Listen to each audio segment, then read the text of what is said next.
Hi everyone and welcome to this new video of the Lexit Founders series. Today we have yet another top blockchain entrepreneurs, a brilliant mind fostering innovation, John Wise, the CEO of Loci, the founder of Data, and the top tier affiliate group. Thank you so much for joining us, John.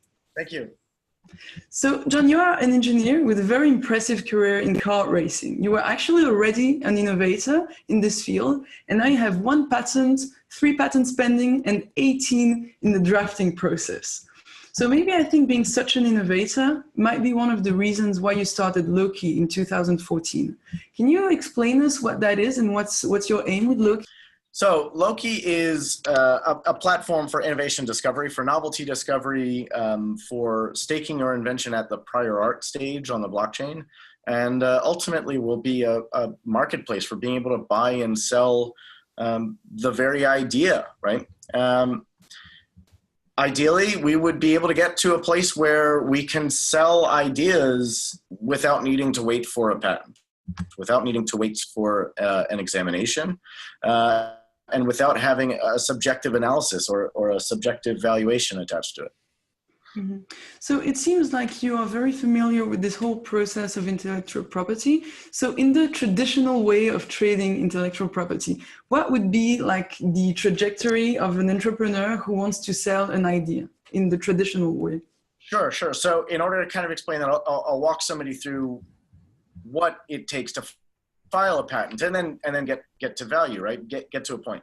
So first thing that any inventor does is they do a search to see if that invention already exists, right?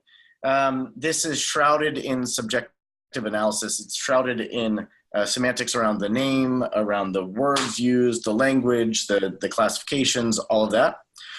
Then from there they file. Often they file a provisional patent in the US, but outside the US, it's a little different. They'll file a patent. They'll wait several years to hear back. They'll get it granted, hopefully. And then at that stage, they can now sell it. They can now offer it. They can also license the thing. They can license certain uses of it. Licensing opportunities, you need to be able to go and actually retain a lawyer and do outbound litigation.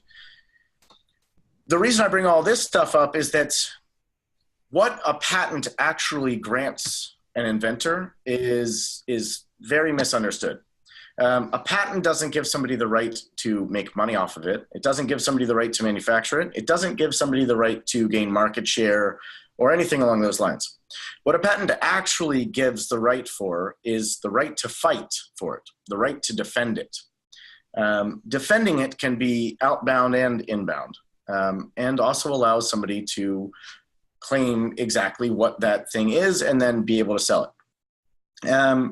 Think of it as getting a grant for a property on the moon when you've never actually been to the moon. You can see it, right? You can see it from your lens, but from a lens in Russia, it's going to be a slightly different angle. It's going to be a different perspective, right? We've got all sorts of different things. The earth moves and so on and so forth. We're selling property for something that we can't see. It's intangible. We all think that we know exactly what it is, but ultimately it's in the eye of the beholder.